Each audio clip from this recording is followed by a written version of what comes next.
प्रभु यीशु मसीह के मीठे और पवित्र सामर्थी नाम में शालोम अलैकुम।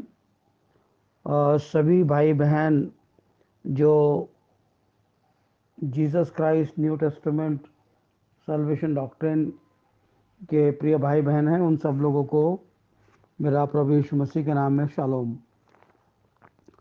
आज हम जो विषय के ऊपर ध्यान करेंगे वो चर्चा का विषय होगा क्रिसमस का अभिप्राय क्या है। क्योंकि ये क्रिसमस का सीज़न है और क्रिसमस की ही हम बात आज करेंगे कि क्रिसमस का वास्तविक अभिप्राय क्या है, और इसके ऊपर हम अपने ध्यान को केंद्रित करेंगे। मैं अपने और आपके ध्यान को केंद्रित करने के लिए लूका रचित सुसमाचार उसका 2 अध्याय और 11 वचन पढ़ूंगा। आप इसको पूरा समझने के लिए 8 आयत से लेकर 20 आयत तक पढ़ सकते हैं अपने अपने घरों में। तो 11वीं आयत में लिखा है, आज दाऊद के नगर में तुम्हारे लिए एक उद्धारकर्ता जन्मा है और ये मसीह प्रभु है। दूसरी आयत में पढ़ूंगा हम सब के लिए इशाया भविष्यवक्ता की पुस्तक और उसका 55 अध्याय और 11 वचन। उसी प्रकार से मेरा वचन भी होगा जो मेरे मुख से निकलता है, वह व्यर्थ ठहरकर मेरे पास ना लौटेगा, परंतु जो मेरी इच्छा है उसे वह पूरा करेगा, और जिस काम के लिए मैंने उसको भेजा है उसे सफल करेगा। एक आयत और हम पढ़ेंगे प्रकाशित वाक्य से और उसके 19 अध्याय से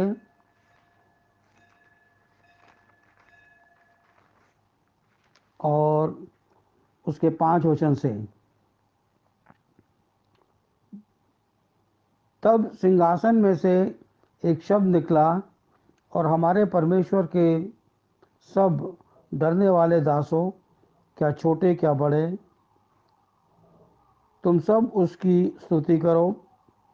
फिर मैंने बड़ी भीड़ का सा और बहुत जल का सा शब्द और गर्जन का शब्द सुना, हालेलुया, क्योंकि प्रभु हमारा परमेश्वर सर्वशक्तिमान राज्य करता है। आओ हम आनंदित और मगन हो और उसकी स्तुति करें, क्योंकि मेमने का ब्याह आ पहुंचा है और उसकी दुल्हन ने अपने आप को तैयार किया है। उसको बहुत शुद्ध और चमकदार महीन मलमल पहनने का अधिकार दिया गया है, क्योंकि महीन मलमल का अर्थ है पवित्र लोगों के धार्मिकता के काम। यहोवा परमेश्वर के पवित्र वचन के पढ़े और सुने जाने पर आशीष और बरकत हो। आमीन और फिर आमीन। हम जैसा कि आज ध्यान कर रहे हैं क्रिसमस के ऊपर, और हमारा विषय है कि क्रिसमस का अभिप्राय क्या है। हम क्रिसमस के या प्रभु यीशु मसीह के क्रिसमस से अभिप्राय केवल ये कि लोग क्रिसमस को प्रभु यीशु मसीह का जन्मदिन के रूप में सेलिब्रेट करते हैं। क्या सिर्फ प्रभु यीशु मसीह के जन्म को क्रिसमस के रूप में सेलिब्रेट करना काफ़ी है, या इसके अलावा भी कोई और चीज़ के ऊपर हमारा ध्यान होना चाहिए?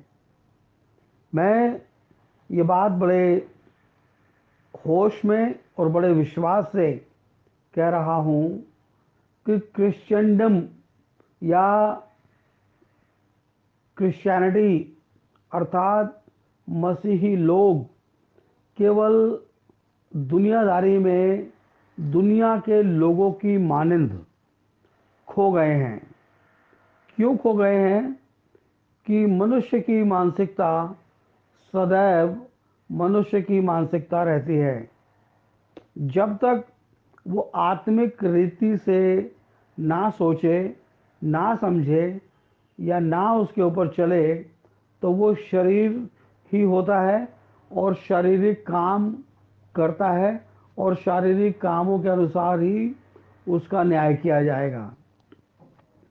परंतु यदि मनुष्य अपने शारीरिक कामों को त्याग कर आत्मिक कामों के ऊपर अगर ध्यान लगाए और उसके ऊपर चलना शुरू करे, तो वो आत्मिक रीति से उसका फल भोगेगा और उसका फल होगा अनंत जीवन की यात्रा या अनंत जीवन में परमेश्वर के समक्ष सदैव रहना। इन दोनों चीज़ों में हम एक फ़र्क करने का प्रयास करेंगे परमेश्वर के पवित्र वचन की प्रेजेंस में। अभी हमने आप पढ़ा लूका रचित सुसमाचार से कि आज तुम्हारे लिए दाऊद के नगर में एक उद्धारकर्ता जन्मा है और यही मसीह प्रभु है। मसीह प्रभु का जन्म इस पृथ्वी के ऊपर केवल इसलिए हुआ कि वो परमेश्वर के कार्य को अंजाम दे सके और जहाँ से आदम से चूक हुई उस कार्य को रीइंस्टेट कर सके। रीइंस्टेट करने का इंग्लिश का वर्ड है रीइंस्टेट। इसका मीनिंग होता है, अभिप्राय होता है कि पूर्व दशा में लाकर खड़ा करे। जिस स्थिति में पहले था उसी स्थिति में लाकर खड़ा करे। अभी हम ध्यान करेंगे उत्पत्ति के समय परमेश्वर ने आदम को बनाया और बाद में उसकी पत्नी को उसी में से निकालकर रचा। जब ये दोनों की रचना पूरी हुई तो उसने इन दोनों को आशीषें दी और कहा कि तुम फूलो फलो और तमाम चीज़ों के ऊपर अधिकार रखो, चाहे वो इस पृथ्वी के हो या आसमान के हर एक चीज़ के ऊपर, हवा में उड़ने वाली चीज़ें, आसमान से मतलब हवा में उड़ने वाली चीज़ें, जल के तमाम जंतु, उन सब के ऊपर मनुष्य का अधिकार परमेश्वर ने नियुक्त किया। और यह अधिकार उस दिन तक रहा जब तक इनकी मुलाकात संयुक्त रूप से उस सर्प से ना हुई। और जैसे ही सर्प ने हव्वा को बहकाया और हव्वा ने वही चीज़ आगे सरका दी अपने पति को, आदम को, और आदम उसमें शरीक हुआ, तो ये दोनों अनंत जीवन के उस पद से नीचे गिरा दिए गए, हटा दिए गए और ये पाप में गिर गए और मृत्यु उनके ऊपर लागू हो गई। क्योंकि परमेश्वर ने इनको पहले से चेतावनी दी थी, यदि ये उस फल के भागी होंगे तो ये मर जाएंगे, अर्थात मृत्यु का नियम इनकी ज़िंदगी के ऊपर लागू हो जाएगा। परमेश्वर जो कि सारी सृष्टि और सारे ब्रह्मांड का स्वयं मालिक है, ना कोई उससे पहले था ना उसके बाद कोई ऐसा होगा जो इन सब कार्य को कर सके। तो पृथ्वी और इस ब्रह्मांड के अंदर जो सबका मालिक है वो हमारा परमेश्वर है। उसी ने इन सब चीज़ों को रचा है और मनुष्य को भी बनाया, स्वर्गदूतों को भी बनाया। स्वर्गदूत उसकी सिताइश करते थे। जब उसकी सिताइश करते थे, उन्हीं में से एक स्वर्गदूत को घमंड हुआ और वो गर्व करने लगा और ये उसके लिए पाप गिना गया। क्यों पाप गिना गया?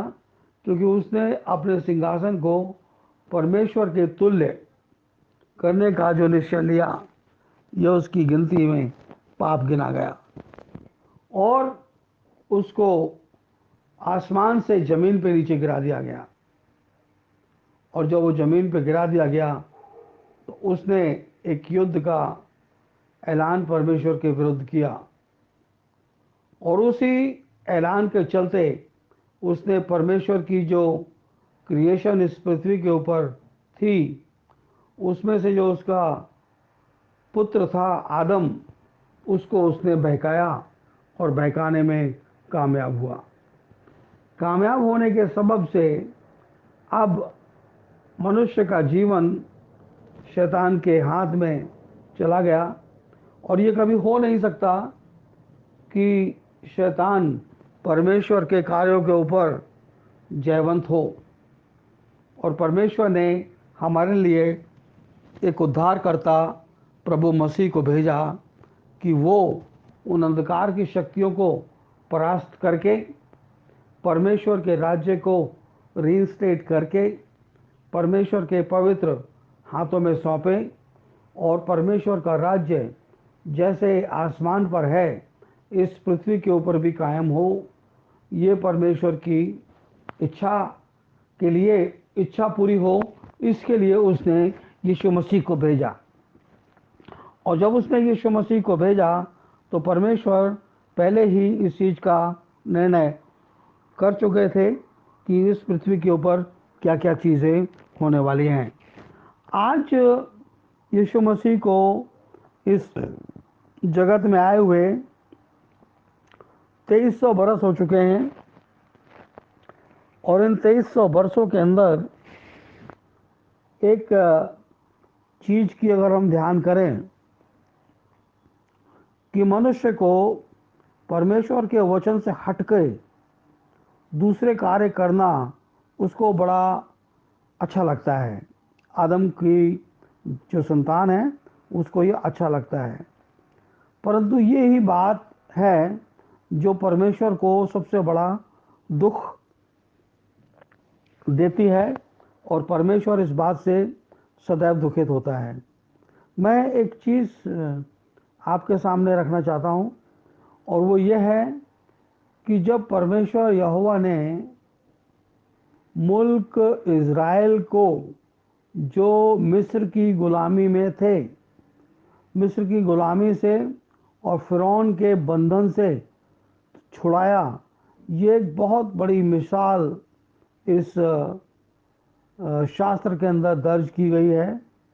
और इसको समझने के लिए हर एक इंसान को बुद्धि नहीं परंतु आत्मिक समझ का प्रयोग करना या उसका सहारा लेने की आवश्यकता है।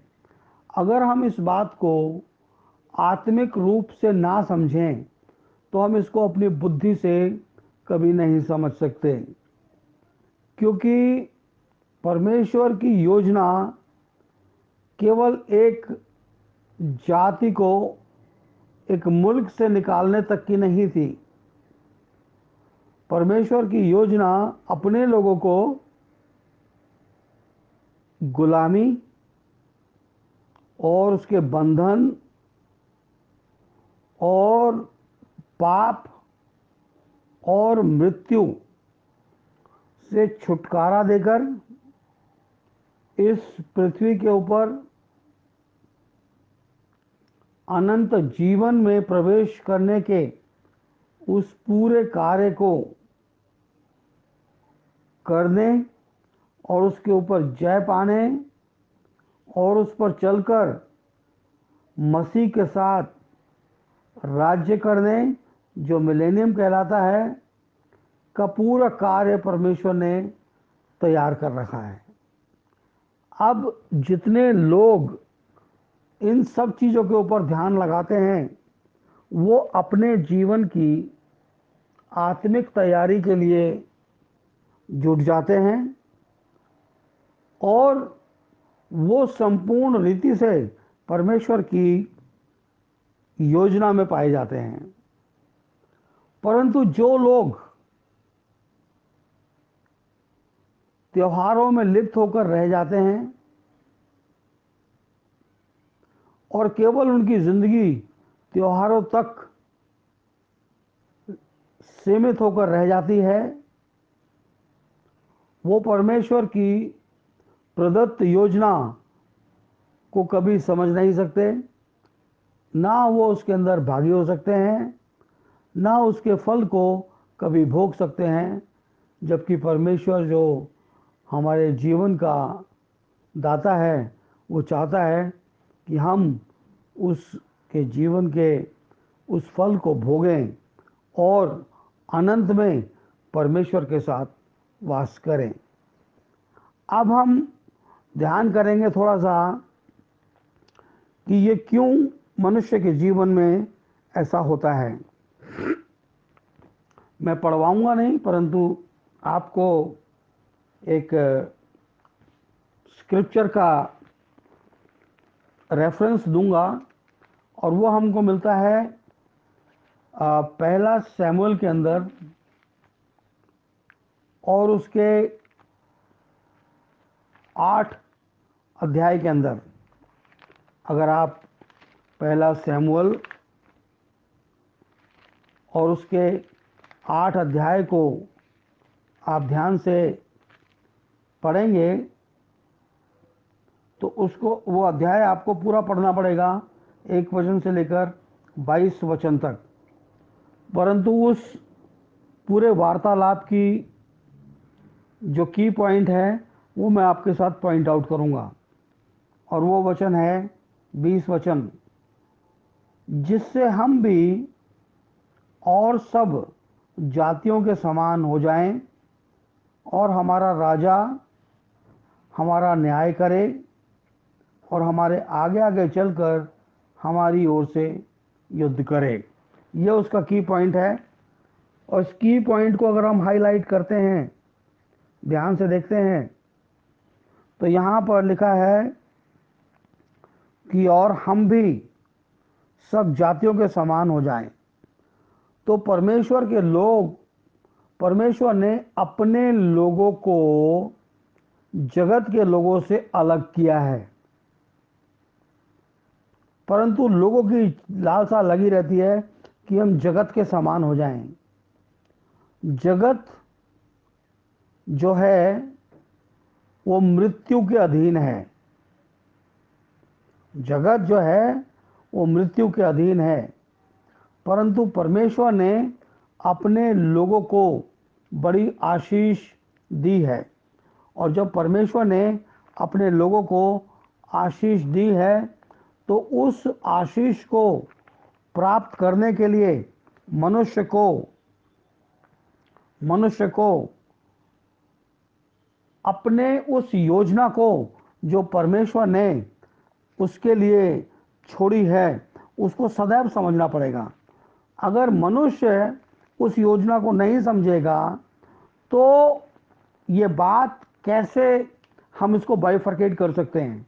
एक वचन पढ़ता हूं मैं आपके लिए और मेरे लिए, अय्यूब की किताब यानी कि जोब, और उसका 9 अध्याय और 24 वचन। यहाँ लिखा है, देश दुष्ट के हाथ में दिया गया है और वह न्यायियों की आंखों को बंद कर देता है। इसका करने वाला वही ना हो तो कौन है। अब यहाँ पर देखा आपने, जो पृथ्वी है, जो मुल्क है, वो दुष्ट के हाथ में है। इसलिए परमेश्वर ने अपने लोगों को जगत के लोगों से अलग किया ताकि हमारे ऊपर दुष्ट का प्रभाव ना हो।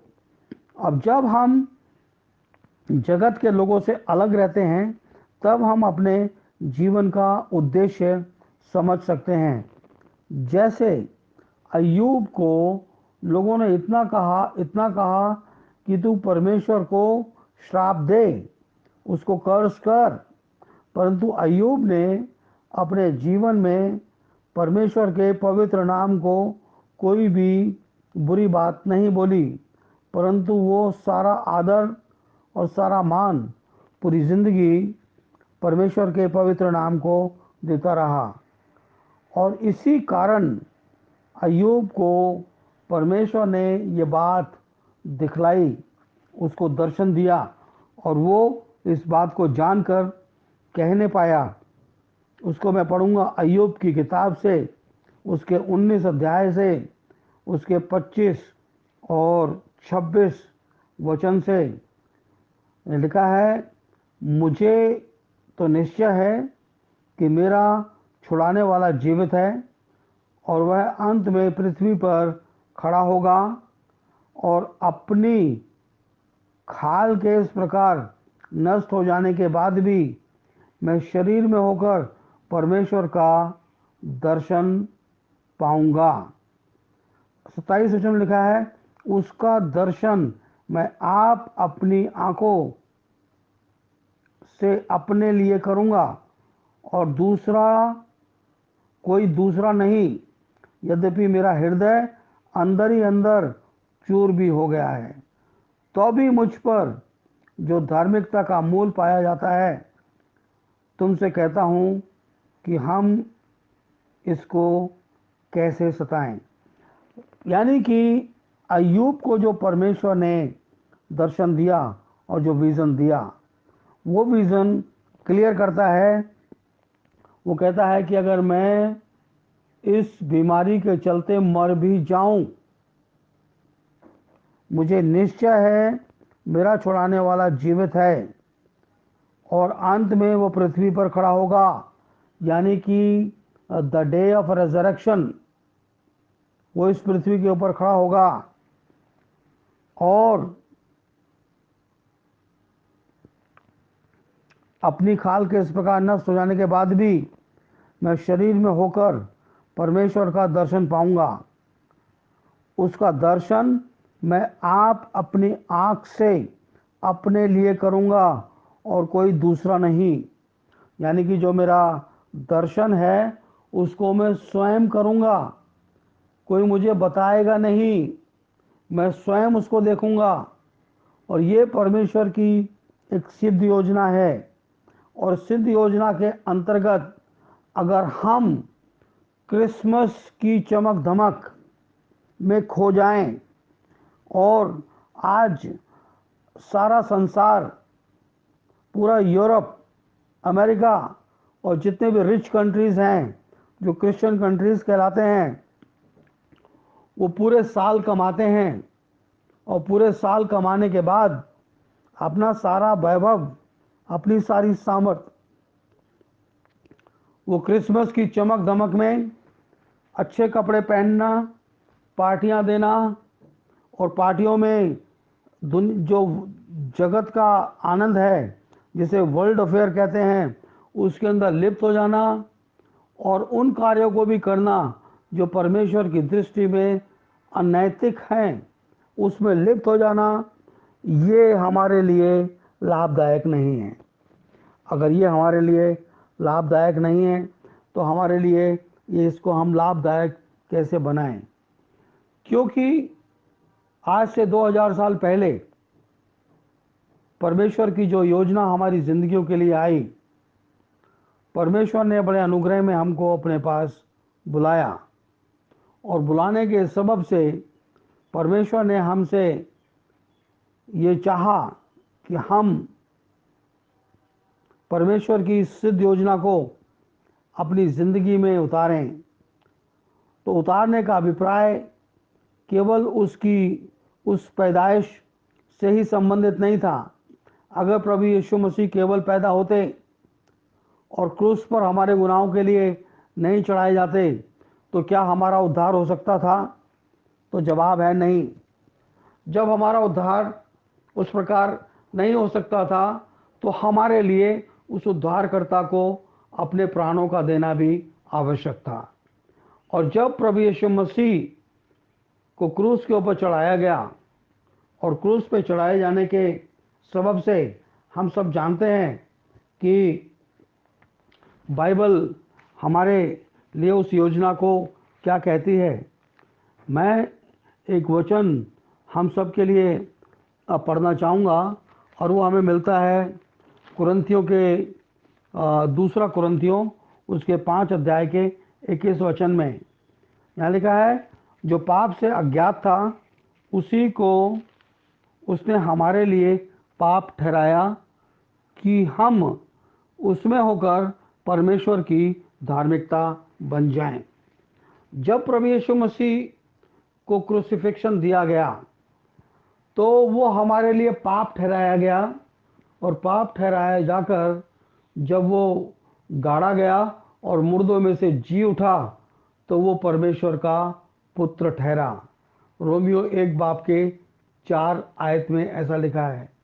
और जब उसको परमेश्वर ने अपना पुत्र कहा और उसके साथ उसने जगत में उसके पवित्र नाम के ऊपर विश्वास करने वालों को भी अपना बेटा और बेटी कह के कबूल किया, तो ये हमारे लिए एक बहुत बड़े हश्र की बात होती है। क्योंकि यूहन्ना 1:12 में लिखा है, जितनों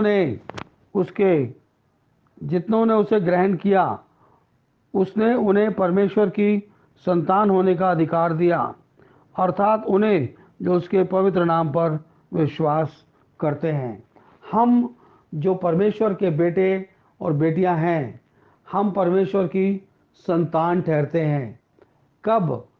जब मसीह मुर्दों में से जी उठा और आज परमेश्वर के दाहिने हैं, तो हम मसीह में परमेश्वर की संतान ठहरते हैं।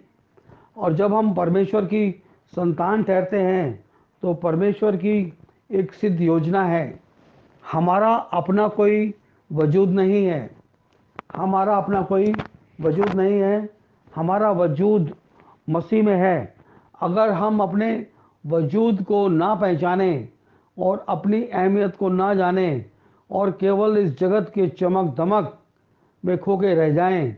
मैं देखता हूँ एक साधारण परिवार के अंदर एक साधारण सी आय करने वाला व्यक्ति जो क्रिसमस में जितना खर्चा वो करता है, शायद उतना वो खर्चा पूरे साल अपने घर के अंदर नहीं कर पाता। तो ये हमारी कोई उपलब्धि नहीं है कि हम एक दिन के लिए अपनी आय का अधिकांश पैसा खर्च करके परमेश्वर को खुश करें। इससे परमेश्वर खुश नहीं होते, इससे परमेश्वर खुश नहीं होते। हमें उनको खुश करने के लिए उसके पवित्र वचन के ऊपर मन लगाना पड़ेगा, उस वचन को अपनी ज़िंदगी का हिस्सा बनाने के लिए उसके ऊपर दिन रात मनन करना पड़ेगा। और जब हम ऐसा करते हैं तो वो वचन हमारी ज़िंदगी का एक हिस्सा बन जाता है। और जब वो वचन हमारी ज़िंदगी का हिस्सा बन जाता है, वही हमारी ज़िंदगी की नए जीवन की या नया जन्म पाने का एक आधार बन जाता है। कैसे बन जाता है? क्योंकि पहला पत्रस 1:23 में लिखा है, क्योंकि तुमने नाशवान नहीं पर अविनाशी बीज से परमेश्वर के जीवते और सदा ठहरने वाले वचन के द्वारा नया जन्म पाया है।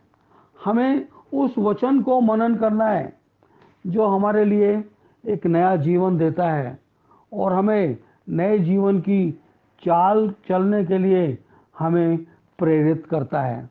अगर हम ये करते रहेंगे तो डेफिनेटली हम परमेश्वर की उस महिमा को निहारते रहेंगे जिसके लिए परमेश्वर ने हमें इस पृथ्वी के ऊपर बुलाया है।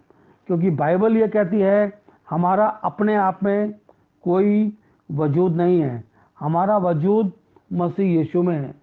एक आयत में पढ़ूंगा और वो मिलेगी कुलुसियों की पत्री 3:4 यहाँ लिखा है, जब मसीह जो हमारा जीवन है प्रकट होगा तब तुम भी उसके साथ महिमा सहित प्रकट किए जाओगे।